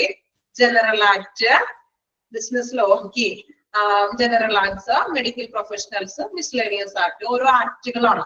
അപ്പൊ ആക്ടുകളാണ് നമ്മൾ ഇനി താഴോട്ട് പഠിക്കാൻ പോകുന്നത്. സോ ഇവിടെ നമ്മൾ ആക്ടുകൾ സ്റ്റാർട്ട് ചെയ്യുമ്പോൾ ഒരു കാര്യം ഞാൻ പ്രത്യേകം പറയാം. ഇനി നമ്മൾ പഠിക്കാൻ പോകുന്നത് ജനറൽ ആയിട്ടുള്ള കുറച്ച് നിയമങ്ങളും ഹോസ്പിറ്റലായിട്ട് റിലേറ്റ് ചെയ്തിട്ടുള്ള പൊതുവായിട്ടുള്ള കുറച്ച് നിയമങ്ങളെ കുറിച്ചാണ് നമ്മൾ പഠിക്കാൻ പോകുന്നത്. നിയമങ്ങൾ പഠിക്കുമ്പോൾ മാക്സിമം അതിൽ നമുക്ക് പഠിക്കാനായിട്ട് എന്താണ് നിയമം, അല്ലെ, അല്ലെങ്കിൽ ആ നിയമം നിലവിൽ വന്ന ഇയർ, ആ നിയമം എന്താണ് പറയുന്നത്, അല്ലാതെ ഒരുപാട് അതിന്റെ പ്രൊസീജിയേഴ്സോ അങ്ങനെയുള്ള കാര്യങ്ങളൊന്നും പഠിക്കാനായിട്ടില്ല. അറ്റ്ലീസ്റ്റ് ഒരു എനിക്ക് തോന്നുന്നത് എല്ലാത്തിലും നിയമം വന്ന ഇയറും അതുപോലെ നിയമം പറയുന്ന കാര്യങ്ങൾ എന്തൊക്കെയാണ് അത് മാത്രം പഠിക്കാനുള്ളൂ. നിങ്ങൾ ഒരുപാട് എക്സ്ട്രാ ഒന്നും പഠിക്കേണ്ട. മെയിൻ ആയിട്ട് നിങ്ങൾ ഇയർ ഒന്ന് പഠിച്ചു വെക്കണം. അതാണ് അതിൽ ഏറ്റവും ഇമ്പോർട്ടന്റ് ആയിട്ട് പഠിക്കാനായിട്ടുള്ളത്. ഇയറുകൾ, ഓരോ നിയമം പാസ്സായിട്ടുള്ള വർഷം എന്നാണ്. സോ ഇത് പഠിക്കുമ്പോൾ നമുക്ക് നോട്ട്ബുക്കും കാര്യങ്ങളൊന്നും ഇല്ല എങ്കിലും നിങ്ങൾ ബുക്കിൽ എടുക്കുന്നവരാണോ ഉണ്ടോ എന്നൊക്കെ അറിയില്ല. അല്ലെങ്കിൽ ഒരു പേപ്പർ എടുക്കുക. നമ്മൾ ഇത് പഠിച്ചു കഴിയുമ്പോഴല്ല കേട്ടോ, നിങ്ങൾ ഈ ചാപ്റ്റർ പഠിച്ചു കഴിയുമ്പോൾ നിങ്ങൾ പഠിക്കുമ്പോൾ എന്ത് ചെയ്യണം, ഒരു പേപ്പർ എടുത്തിട്ട് ഈ ഇയറുകൾ മാത്രം ഒന്ന് എഴുതി വെക്കണം. അതായത് ഓരോ ആക്ടും ആ ഇയറുകളും ഒന്ന് നോട്ട് ചെയ്ത് വെച്ചിട്ട് നിങ്ങൾ ആ ടെക്സ്റ്റ് ബുക്കിലോ ആ ചാപ്റ്ററിന്റെ ഒപ്പം തന്നെ ഒന്ന് സ്റ്റാപ്ലർ ചെയ്യുക, അല്ലെങ്കിൽ ഒന്ന് എന്താ ചെയ്യാ, ഒന്ന് അതിന്റെ ഒപ്പം ഒന്ന് ക്ലിപ്പ് ചെയ്ത് വെക്കാം. ഓക്കെ, കാരണം ഇത് ഇയേഴ്സുകൾ കുറച്ച് പഠിക്കാനുണ്ട്. ഓരോ നിയമങ്ങളും വെരി വെരി ഇമ്പോർട്ടന്റ് ആണ്. ഈ ഒരു സെക്ഷനിൽ നിന്ന് ഒരുപാട് ക്വസ്റ്റ്യൻസ് ചോദിക്കാറുണ്ട് എക്സാമിന്. സോ നമ്മൾ അത് പഠിക്കാൻ വേണ്ടിയിട്ടാണ് ഞാൻ പ്രത്യേകം അങ്ങനെ ഒന്ന് പറഞ്ഞത്. ഈ ചാപ്റ്റർ കഴിഞ്ഞിട്ട് മതി, ഇപ്പോഴേ എഴുതി വെക്കണ്ട. നമ്മൾ എടുത്തു കഴിയുമ്പോൾ നിങ്ങൾ ഓരോ നിയമങ്ങളും ഹൈഫൻ ഇട്ടിട്ട് അതിന്റെ ഇയറുകൾ, എനിക്ക് തോന്നുന്നു കുറച്ചും കൂടി എളുപ്പം പറയുകയാണെങ്കിൽ നിങ്ങൾ ആ ഒരു ടൈം ലൈനിൽ ഒന്ന് എഴുതിപ്പോയിക്കോളും. ചിലപ്പോൾ ഒരു വർഷത്തിൽ തന്നെ ആ ഒരു സെയിം ഇയറിൽ തന്നെ 2-3 ആക്ടുകളൊക്കെ വരുന്നുണ്ട്. അപ്പൊ ആ ഒരു ഇയർ എഴുതാം. ആ ഇയറിൽ വരുന്ന നിയമങ്ങൾ ഏതൊക്കെയാണ് ആക്ടുകൾ എഴുതാം. അതുപോലെ തന്നെ നിങ്ങളൊരു ഓർഡർ ആക്കി എഴുതുക. ഇപ്പൊ കണ്ടോ, 1947, 1948 അങ്ങനെ ഒരു ഓർഡറിൽ നിങ്ങൾ പഠിച്ചു വെക്കുക. നമ്മൾ പണ്ട് ടൈം ലൈനൊക്കെ പോലെ പഠിക്കില്ലേ, പഠിച്ചിട്ടുണ്ടോ നിങ്ങള്? സോഷ്യൽ സ്റ്റഡീസിലൊക്കെ പഠിച്ചിട്ടില്ലേ? യുദ്ധങ്ങള്, നിയമങ്ങളൊക്കെ പഠിച്ചിട്ടില്ലേ? യുദ്ധങ്ങളൊക്കെ കാലഘട്ടങ്ങള് പഠിച്ചിട്ടുണ്ടോ? ചെറിയ ക്ലാസ്സിൽ പഠിച്ചത് ഓർമ്മയില്ലേ? നമ്മൾ ടൈം ലൈൻ പോലെയൊക്കെ എഴുതി പഠിച്ചിട്ടുണ്ടാകും. ഒരു വരയൊക്കെ വെച്ചിട്ട് ഒരു ടൈം ലൈൻ ഒക്കെ പഠിച്ചിട്ട് നമ്മൾ ഓർഡറിൽ പഠിക്കും അല്ലേ?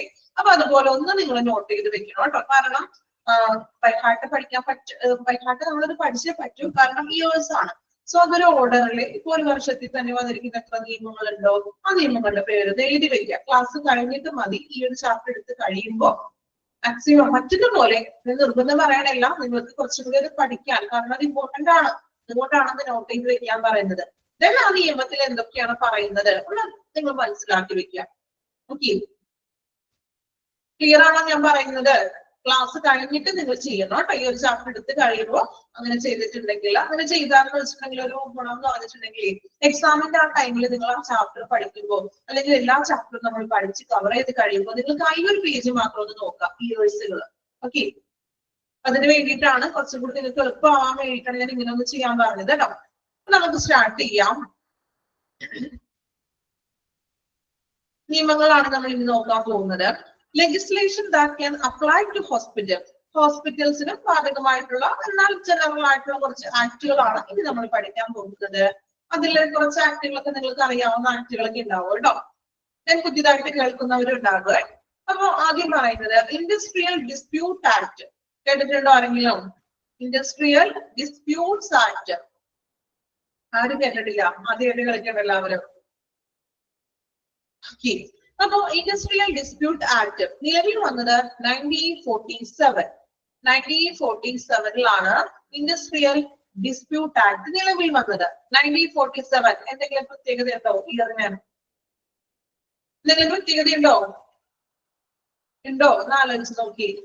1947 യെസ്, ഇൻഡിപെൻഡൻസ്. നിങ്ങൾക്ക് ഓർത്ത് വെക്കാം, ഇൻഡസ്ട്രിയൽ ഇൻഡിപെൻഡൻസിന്റെ ഇയർ ആണ് ഇൻഡസ്ട്രിയൽ ഡിസ്പ്യൂട്ട് ആക്ട്. ഓർത്തിരുന്നൂടെ? ഒരെണ്ണം പഠിച്ചു, ഒരു ആക്ട് നമ്മൾ പഠിച്ചോ? 1947 ഇയർ കാണുമ്പോൾ തന്നെ നോക്കുക അല്ലെ, ഇയർ എന്താണ് പ്രത്യേകത? ഇൻഡിപെൻഡൻസ് ആണ് അല്ലെ, നമുക്ക് ഇൻഡിപെൻഡന്റ് ആയിട്ടുള്ള ഇയർ ആണ്. സോ ഇൻഡസ്ട്രിയൽ ഡിസ്പ്യൂട്ട് ആക്ട് ഒരു കോഡ് ആയില്ലേ പഠിക്കാനായിട്ട്? ആയോ? ഒന്നും പഠിക്കാത്തവർക്ക് വേണ്ടിയിട്ട് പറയുന്നത് കേട്ടോ. 1947 എന്ന് പറയുന്ന ഇൻഡിപെൻഡൻസ് ഓർക്കുക. So industrial dispute act. ഇനി എന്താണ് ഇൻഡസ്ട്രിയൽ ഡിസ്പ്യൂട്ട് ആക്ട് എന്ന് നോക്കാം. ഇൻഡസ്ട്രി എന്ന് പറഞ്ഞാൽ അറിയാലോ, വ്യാവസായികപരമായിട്ടുള്ള തർക്കങ്ങളൊക്കെ പരിഹരിക്കാനായിട്ടുള്ള ഒരു നിയമമാണ് ഇൻഡസ്ട്രിയൽ ഡിസ്പ്യൂട്ട് ആക്ട് എന്ന് പറഞ്ഞിട്ടുണ്ടെങ്കിൽ hospitals come under the term industry അല്ലെ. ഹോസ്പിറ്റൽ എന്ന് പറഞ്ഞിട്ടുണ്ടെങ്കിൽ ഒരു ഇൻഡസ്ട്രി, ഹോസ്പിറ്റൽ ഒരു വ്യവസായത്തിലെ ഒരു ഇൻഡസ്ട്രി തന്നെയാണ് ഹോസ്പിറ്റൽ എന്ന് പറയുന്നത്. Can be applied when number of employees 15. 50 കൂടുതൽ എംപ്ലോയീസ് ഉള്ള ഒരു ഇൻഡസ്ട്രിയിലാണ് ഈ ഒരു നിയമം ബാധകമായിട്ട് വരുന്നത്. ഇനി ഒബ്ജക്റ്റീവ്സ്, ഇൻഡസ്ട്രിയൽ ഡിസ്പ്യൂട്ട് ആക്ടിന്റെ ഒബ്ജക്റ്റീവ്സ് എന്ന് പറഞ്ഞിട്ടുണ്ടെങ്കിൽ secure industrial piece and harmony. അതായത് അവിടെ വർക്ക് ചെയ്യുന്നവർക്ക് സെക്യൂർ ആവണം അല്ലെ, വ്യാവസായികമായിട്ടുള്ള ഒരു പീസ്, സമാധാനവും അതുപോലെ തന്നെ ഒരു ഐക്യവും സുരക്ഷിതമാക്കണം. അത് ഹോസ്പിറ്റൽ ആയിക്കൊള്ളട്ടെ, മറ്റേത് ഇൻഡസ്ട്രി ആണെങ്കിലും 50 എംപ്ലോയീസിൽ കൂടുതലുള്ള ഒരു ഇൻഡസ്ട്രിയിലാണ് നമ്മൾ ഈ ഒരു ആക്ട് കൊണ്ടുവരുന്നത്. സോ ഈ ആക്ട് പറയുന്നത് അവിടെ വർക്ക് ചെയ്യാനായിട്ട് സമാധാനത്തോടു കൂടി ഐക്യത്തോടു കൂടി അവർക്ക് വർക്ക് ചെയ്യാനായിട്ടുള്ള ഒരു സുരക്ഷ, ഒരു സെക്യൂർ നൽകണം. സെറ്റിൽമെന്റ് ഓഫ് ഇൻഡസ്ട്രിയൽ ഡിസ്പ്യൂട്ട്സ്, അതുപോലെ വ്യാവസായികമായിട്ടുള്ള തർക്കങ്ങൾ. ചിലപ്പോൾ ഒരു കമ്പനി, ഒരു ഓർഗനൈസേഷനുള്ളിൽ ചിലപ്പോൾ സ്റ്റാഫുകൾ തമ്മിൽ തർക്കങ്ങൾ വരാം, ചിലപ്പോൾ മാനേജ്മെന്റും അല്ലെങ്കിൽ സ്റ്റാഫുകളും എംപ്ലോയീസും തമ്മിൽ തർക്കങ്ങൾ വരാം. സോ ഇങ്ങനെയുള്ള പ്രശ്നങ്ങളൊക്കെ ഈ ഒരു ആക്ട് വഴി നമുക്ക്, ഈ ആക്ട് മുഖേന നമുക്ക് തർക്കങ്ങൾ പരിഹരിക്കാം. ഓക്കെ, അത്രയുമാണ് ഇൻഡസ്ട്രിയൽ ഡിസ്പ്യൂട്ട് ആക്ടിൽ പറയുന്നത്. വ്യാവസായികമായിട്ടുള്ള തർക്കങ്ങളെ പരിഹരിക്കുക, സെക്യൂർ ആയിട്ടുള്ള ഒരു പീസ് ആൻഡ് ഹാർമണി എംപ്ലോയീസിന് കൊടുക്കുക. ഓക്കെ, പഠിച്ചോ? നമുക്കൊപ്പം പഠിച്ചു തന്നെ പോവാട്ടോ. പഠിച്ചു പോയിട്ടുണ്ടെങ്കിൽ നിങ്ങൾക്ക് എളുപ്പമായിരിക്കും. നിങ്ങൾക്ക് പിന്നീട് അധികം അതിന് വേണ്ടിയിട്ട് പഠിക്കാൻ ടൈം എടുക്കണ്ട. മാക്സിമം നമുക്ക് എന്താ ഓരോ ആക്ടുകളും ക്ലാസ്സിൽ വെച്ച് തന്നെ പഠിച്ചു പോകാൻ ശ്രമിക്കാം. ഓക്കെ, അപ്പൊ നിങ്ങൾക്ക് കുറച്ച് എളുപ്പമായിരിക്കുമല്ലോ. അപ്പൊ ഒന്ന് വായിച്ചു നോക്കിയേ, ഒരു പ്രാവശ്യം വായിക്കാം. വായിക്കുമ്പോൾ തന്നെ നിങ്ങൾ പഠിച്ചു കഴിഞ്ഞു. 1947 ഇയറിന്റെ പ്രത്യേകത ആലോചിക്കണം. ഇൻഡിപെൻഡൻസ് ആണ്. So industrial. ഓക്കെ, വായിച്ചു നോക്കാം കേട്ടോ.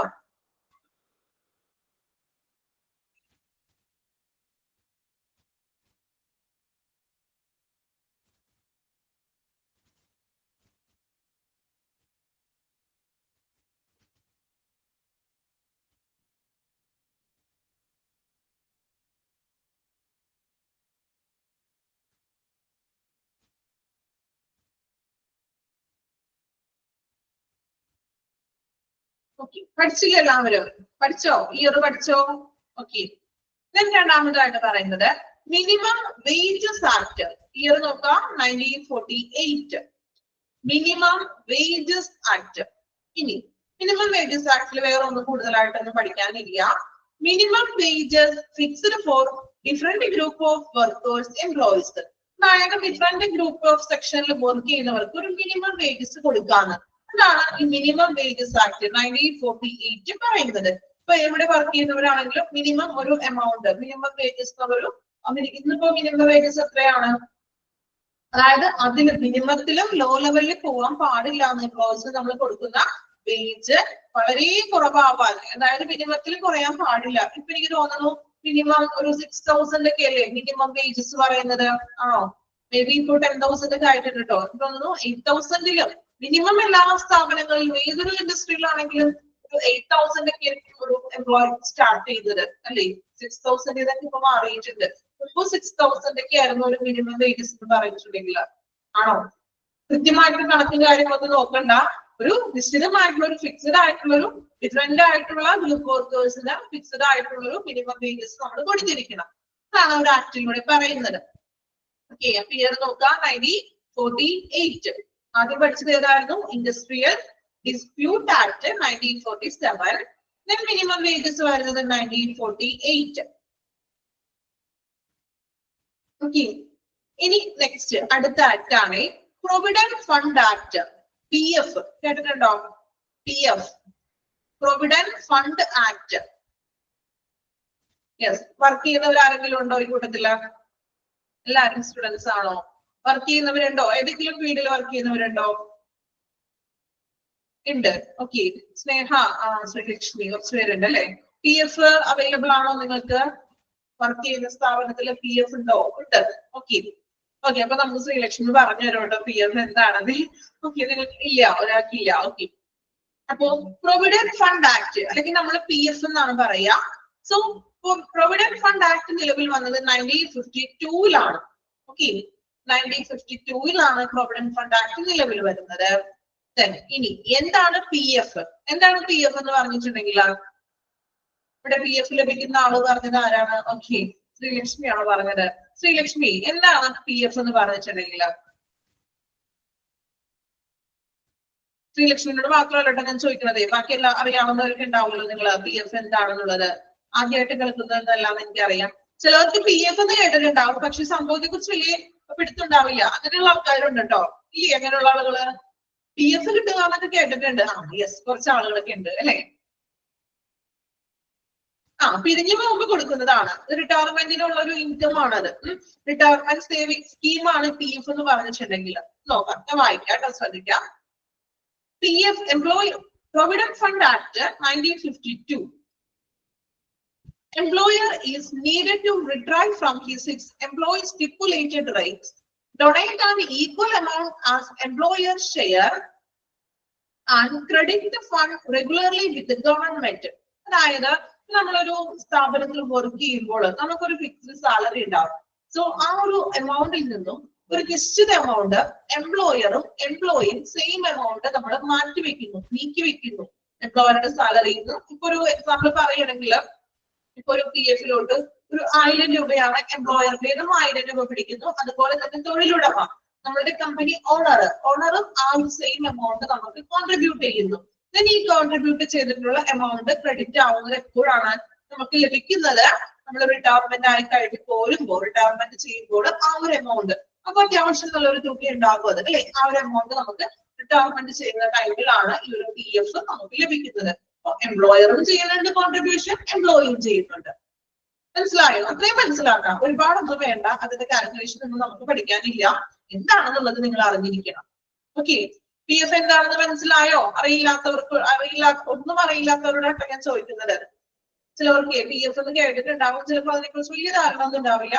എംപ്ലോയറും എംപ്ലോയിയും സെയിം കോൺട്രിബ്യൂട്ട് ചെയ്യുന്നു. ഓക്കെ, വിഡ്രോ ചെയ്യാം, എങ്കിലും അത് റിട്ടയർമെന്റ് ഒരു സേവിംഗ് സ്കീമായിട്ടാണ് പറയുന്നത് കേട്ടോ. Can be applied when number of employee 20, അതായത് 20-ൽ കൂടുതൽ എംപ്ലോയീസ് ഉണ്ടെങ്കിൽ മാത്രമേ നമുക്ക് PF അവിടെ അനുവദിക്കുകയുള്ളൂ. ഇത് ചെറിയൊരു കമ്പനി, ഒരു 8 പേരോ 7 പേരോ ഉള്ളതാണെങ്കിൽ അവിടെ PF ഒന്നും ഉണ്ടാവില്ല, ആനുകൂല്യം ഉണ്ടാവില്ല. സോ ഒരു 20-ൽ കൂടുതൽ മെമ്പേഴ്സ് ഉണ്ടെങ്കിൽ മാത്രമേ PF ആനുകൂല്യങ്ങൾക്ക് ലഭിക്കുകയുള്ളൂ. Non compliance is punishable by imprisonment. അതുപോലെ നമുക്ക് PF തന്നിട്ടില്ല, അല്ലെങ്കിൽ PF-ൽ തരുന്നില്ല എങ്കിൽ നമുക്ക് എന്ത് ചെയ്യാം? ഈ ഒരു ആക്ട് വഴി നമുക്ക് മുന്നോട്ട് പോകാം. അങ്ങനെ ഒരു നിയമമുണ്ട്, പ്രൊവിഡന്റ് ഫണ്ട് കൊടുക്കണം എന്നുള്ളത്. പോയിന്റ്സ് ഒക്കെ ഇമ്പോർട്ടന്റ് ആണോന്നോ? ഇയറുകൾ ഇമ്പോർട്ടന്റ് ആണ്, പഠിക്കണം. പോയിന്റ്സുകളും മനസ്സിലാക്കി പഠിക്കാം. ഓക്കെ, നമ്മളൊന്നും ഇമ്പോർട്ടന്റ് ആണെന്ന് മാത്രം നിങ്ങൾ പഠിച്ചാൽ പോരാ കേട്ടോ.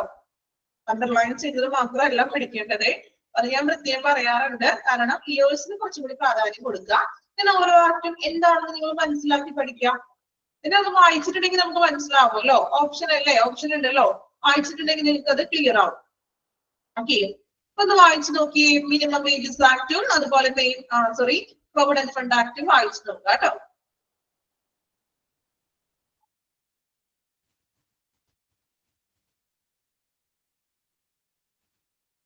നമ്പർ ഓഫ് എംപ്ലോയീസ് ഇല്ല, അങ്ങനെ ചോദിച്ച് കണ്ടിട്ടില്ല കേട്ടോ ഇതുവരെ. അതൊരു സിറ്റുവേഷൻ പോലെ പറഞ്ഞിരിക്കുകയാണ്. ഓക്കെ,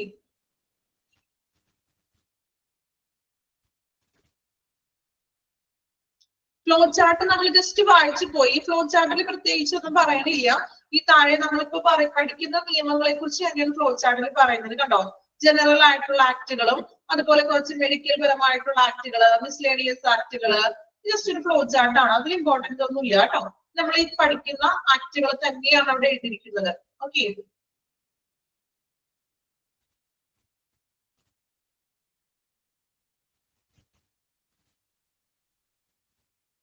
ഇപ്പൊ നമ്മുടെ ക്ലാസ്സിന്റെ ടൈം കഴിയാറായി. സോ നമ്മൾ എടുത്തിരിക്കുന്നത് 3 ആക്ടുകളാണ് പഠിച്ചത്. ഇൻഡസ്ട്രിയൽ ഡിസ്പ്യൂട്ട് ആക്ട് പഠിച്ചു, മിനിമം വേജസ് ആക്ട് പഠിച്ചു, then provident fund act PF പഠിച്ചു. 3 ഇയറുകൾ പഠിച്ചോ? നിങ്ങൾ പഠിച്ചോ? 3 ഇയറുകൾ 1947, 1948 and 1952. ഓക്കെ, നമുക്ക് ഓരോ ക്ലാസ്സിലൂടെയും ഇയറുകൾ നമുക്ക് മാക്സിമം എല്ലാവരും ക്ലാസ്സിൽ വെച്ച് തന്നെ പഠിച്ചു പോകണം കേട്ടോ. ഓക്കെ, നമുക്ക് ഇനി അടുത്ത ആക്ടുകൾ അടുത്ത ക്ലാസ്സിൽ നെക്സ്റ്റ് നാളെ നമുക്ക് ക്ലാസ് ഉണ്ടല്ലോ, നമുക്ക് അടുത്ത ദിവസം പറയാം കേട്ടോ.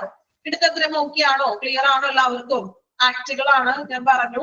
ചില ആളുകൾക്ക് ഉറക്കം വരുന്നുണ്ടാകും, ഉറക്കം വരുന്ന സമയമാണ്.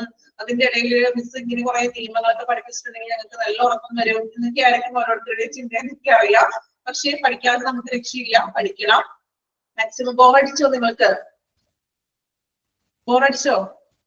ഇല്ല, ഒന്നും മിണ്ടണില്ലല്ലോ. ഓക്കെ, ഞാൻ ബോറടിപ്പിക്കാത്ത രീതിയിൽ മാക്സിമം എടുത്തുകൊണ്ട് പോകാന്നാണ് ഞാൻ കരുതുന്നത്. ഓക്കെ, അപ്പോ നന്നായിട്ട് വായിക്കണം. നന്നായിട്ട് വായിച്ച് പഠിച്ചാൽ മാത്രമേ അത് പെട്ടെന്ന് ക്യാച്ച് ചെയ്യാൻ പറ്റുള്ളൂ. സോ 1 അല്ല 2 അല്ല 3 വട്ടം വായിച്ചാൽ മാത്രം ചില കാര്യങ്ങൾ നമുക്ക് മനസ്സിലാക്കാൻ പറ്റുള്ളൂ. ഓക്കെ, നെക്സ്റ്റ് ക്ലാസ്സിൽ നമുക്ക് കാണാം. അതുവരെ വായിക്കണം നന്നായിട്ട്. Okay, thank you all. Thank you, ma'am. Thank you, ma'am. Thank you, Miss.